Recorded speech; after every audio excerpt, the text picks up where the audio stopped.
اعوذ باللہ من الشیطان الرجیم بسم اللہ الرحمن الرحیم وَأُدْخِلَ الَّذِينَ آمَنُوا وَعَمِلُوا الصَّالِحَاتِ جَنَّاتٍ تَجْرِي مِن تَحْتِهَا الْأَنْهَارُ، اور داخل کیے جائیں گے وہ لوگ جو ایمان لائے اور جنہوں نے نیک عمل کیے ہوں گے باغات میں جن کے نیچے ندیاں بہتی ہوں گی، خالدین فیہا، وہ اس میں رہیں گے ہمیشہ ہمیش، بِإِذْنِ رَبِّهِمْ، اپنے رب کے حکم سے، تحیتہم فیہا سلام، ان کی گریٹنگز ہوں گی، ایک دوسرے کو دعائیں دینی ہوں گی سلام کی شکل میں۔ الم تر کیف ضرب اللہ مثلا کلمۃ طیبۃ کشجرۃ طیبۃ اصلها ثابت وفرعها فی السماء، کیا تم نے غور نہیں کیا اللہ تعالیٰ نے کیسی مثال بیان کی ہے کلمہ طیبہ کی۔ کلمہ طیبہ سے عام طور پر تو مراد یہی لا الہ الا اللہ محمد رسول اللہ، یہ کلمہ ہے، اس میں کوئی شک نہیں، افضل الذکر لا الہ الا اللہ، لیکن یہ کہ کلمہ طیب سے مراد ہر اچھی بات، پاک بات، خیر کی بات، عمدہ بات، جو بھی کلام طیب ہے، جو بھی حق کی بات ہے، جو بھی بھلائی کی دعوت ہے، اس کی مثال ہے ایک ایسے شجرہ طیبہ کی، ایک ایسے درخت کی، ایک بہت عمدہ درخت ہے، پھلدار درخت ہے، اصلها ثابت، اس کی جڑ جو ہے زمین میں جمی ہوئی ہے، وفرعها فی السماء، اور اس کی شاخیں جو ہیں، اس کی ٹہنیاں آسمانوں سے باتیں کر رہی ہیں، بلند ہیں، توتی اکلھا کل حین باذن ربھا، اور یہ درخت ہر فصل میں اپنا پھل لاتا ہے اپنے رب کے حکم سے۔ آم کا درخت ہے، فصل کا وقت ہے، آم لگے ہوئے ہیں، یا اور کسی چیز کا درخت ہے، اس کے اندر اکلھا، اس کا پھل جو ہے وہ آ رہا ہے متواتر۔ وَيَضْرِبُ اللَّهُ الْأَمْثَالَ لِلنَّاسِ، اور اللہ تعالیٰ مثالیں بیان کرتے ہیں لوگوں کے لیے، لَعَلَّهُمْ يَتَذَكَّرُونَ، تاکہ وہ اس سے نصیحت اخذ کریں کہ نیکی کا کوئی کلام ہو، نیکی کی دعوت ہو، نیکی کے لیے کوئی تحریک اٹھائی جائے، کوئی بھی کام کیا جائے، اس کی مثال اللہ کے ہاں اس طرح کی ہے جیسے ایک بہت ہی عمدہ درخت ہے، اس کی جڑ بہت گہری ہے، مضبوط ہے، اس سے مسلسل جو ہے مل رہی ہے، زمین سے نمو مل رہی ہے، اسے اس کے لیے خوراک آ رہی ہے، اور وہ پھیلتا جا رہا ہے آسمان میں، اس کا سلسلہ نہ معلوم کہاں سے کہاں تک پہنچے گا۔ آپ نے خیر کی دعوت دی، کچھ لوگوں نے قبول کیا، ان کے ذریعے سے وہ بات اور کہاں تک پہنچے گی، ان سے آگے وہ اور کہاں تک پہنچے گی، جہاں تک، جیسے کہ حدیث میں آیا ہے کہ جس شخص نے کسی نیکی کا آغاز کیا، اب وہ نیکی جب تک دنیا میں باقی رہے گی اس کے حساب میں بھی اس کا جو ہے جو ثواب درج ہوتا رہے گا، اور جس نے کوئی بری شے کا آغاز کیا، کوئی غلط حرکت اور غلط کوئی رسم شروع کی، جب تک وہ باقی رہے گی دنیا میں تو اس کے جو بھی لوگ اس سے گناہ کمائیں گے تو اس کا گناہ اس کے حساب میں بھی درج ہوتا رہے گا۔ اس کے برعکس وَمَثَلُ كَلِمَةٍ خَبِيثَةٍ كَشَجَرَةٍ خَبِيثَةٍ، ایک درخت ہوتا ہے جھاڑ جھکار ٹائپ، وہ درخت نہیں ہوتا، جھاڑیاں سی ہوتی ہیں، مثال گندی بات کی ایسے ہے، گندی بات ہو، بری بات ہو، کلمۃ خبیثۃ کشجرۃ خبیثۃ، وہ ایک ایسے درخت کے مانند ہے اجتثت من فوق الارض، جسے زمین کے اوپر ہی سے اکھاڑ لیا جائے، جڑیں گہری نہیں ہوتی زمین کے اندر، پھیلی ہوئی تو ہے، نظر بہت آ رہی ہے، لیکن یہ کہ اس کے اندر کوئی جان نہیں ہے، کوئی ہمت نہیں ہے، ما لہا من قرار، اور اس کے لیے کوئی قرار نہیں ہے، زمین کے اوپر جیسے چاہے اکھاڑ لیجئے، کسی درخت کو اکھاڑنا جو ہے وہ آسان کام نہیں، لیکن یہ ایسے جو ہے جھاڑ جھنکاڑ، اس کو اکھاڑنا آسان ہے۔ گویا کہ اس طرح کی باتیں جو ہیں وہ پھیل تو جاتی ہیں، یہ بری باتیں بھی پھیل جاتی ہیں اور عام ہو جاتی ہیں لوگوں کے اندر، اور کبھی کبھی ایسا بھی ہوتا ہے کہ کثرت الخبیث جو ہے وہ بھانے لگتی ہے نگاہ کو، چونکہ زیادہ ہوتی ہے وہ خباثت جو ہے اس میں اس کی کثرت جو ہے وہ اس کو لوگوں کے لیے مزین کر دیتی ہے۔ دولت ہے، چاہے حرام سے کمائی گئی ہے، خبیث دولت ہے، لیکن اس دولت کی چمک دمک جو ہے وہ لوگوں کو متاثر کر رہی ہے، لیکن اس کے لیے دوام نہیں ہے، اس کی وجہ سے کوئی اطمینان اور سکون آدمی کو نہیں مل سکے گا۔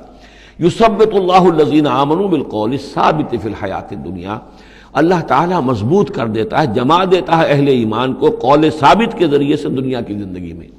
اللہ پر ایمان، آخرت پر ایمان، یہ یقین ہو تو دنیا کے اندر بھی وہ شخص جمع ہوا ہوگا، اس کی استقامت، اس کا صبر، اس کا حوصلہ، اس کے اندر جو بھی باہم کام کرنے کی صلاحیت ہوگی، اللہ تعالیٰ جمع دیتا ہے اہل ایمان کو بالقول الثابت، یہی قول ثابت ہے، اللہ پر، آخرت پر، رسول پر ایمان، پھر حیات دنیا و فی الآخرہ، اور پھر اسی کا ظہور آخرت میں ہوگا، اسی طرح انہیں ثبات آخرت میں جنت میں نصیب ہوگا۔ وَيُضِلُّ اللَّهُ الظَّالِمِينَ، اور ظالموں کو اللہ تعالیٰ بچلا دیتا ہے، گمراہ کر دیتا ہے، وَيَفْعَلُ اللَّهُ مَا يَشَاءُ، اور اللہ کرتا ہے جو چاہتا ہے۔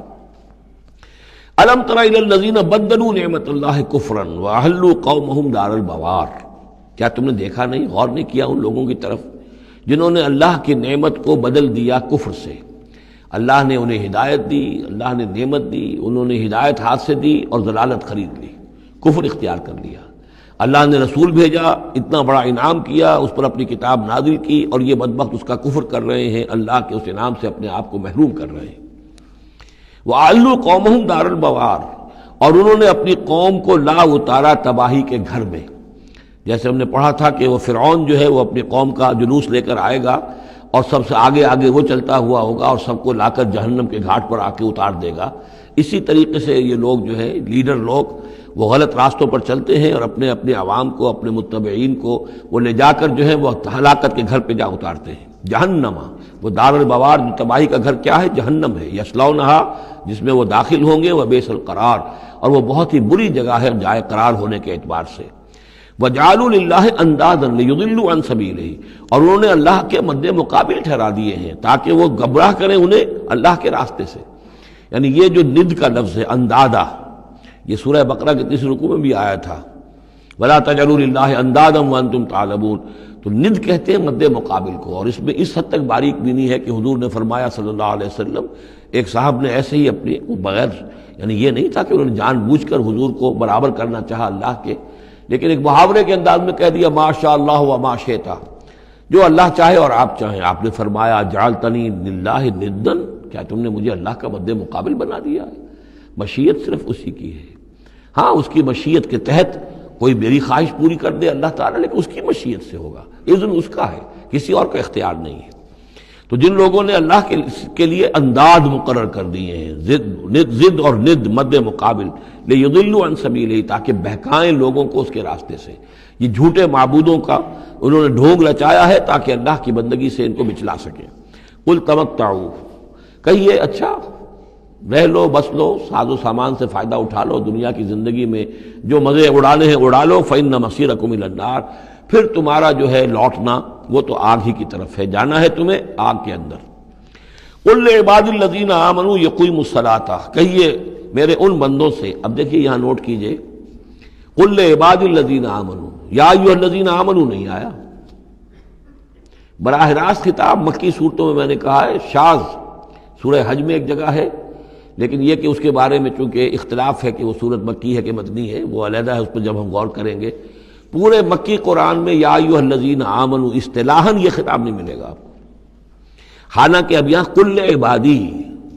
اے نبی کہہ دیجئے میرے بندوں سے جو ایمان لائے، یا ایھا الذین آمنوا کے بجائے۔ اب یہ کہ اس میں اللہ تعالیٰ کی کیا حکمت ہے، جو بات میری سمجھ میں آئی تھی وہ میں نے آپ کو بتا دی تھی کہ یہ یا ایھا الذین آمنوا امت کے لیے خطاب ہے، اور امت کی حیثیت جو بنی ہے محمد رسول اللہ صلی اللہ علیہ وسلم کے ماننے والوں کی، وہ ہوئی ہے مدینے میں آ کر، جبکہ ایک امت کی شکل انہوں نے اختیار کی، اور تحویل قبلہ کے ذریعے سے یہ وہ ایک مستقل امت ہونا ان کا اللہ تعالیٰ نے واضح کر دیا، اور یہ کہ اس مقام سے جس پر کہ یہود فائز رہے 2000 برس، اب ان کو وہاں سے معزول کر کے اب اس امت کو وہاں پر نصب کیا جا رہا ہے۔ اس کے بعد سے یا ایھا الذین آمنوا، یا ایھا الذین آمنوا، اور اس میں اہل ایمان بھی اور منافق بھی، جو بھی اسلام کا دعویٰ کریں وہ اسی خطاب کے تحت آ جائیں گے۔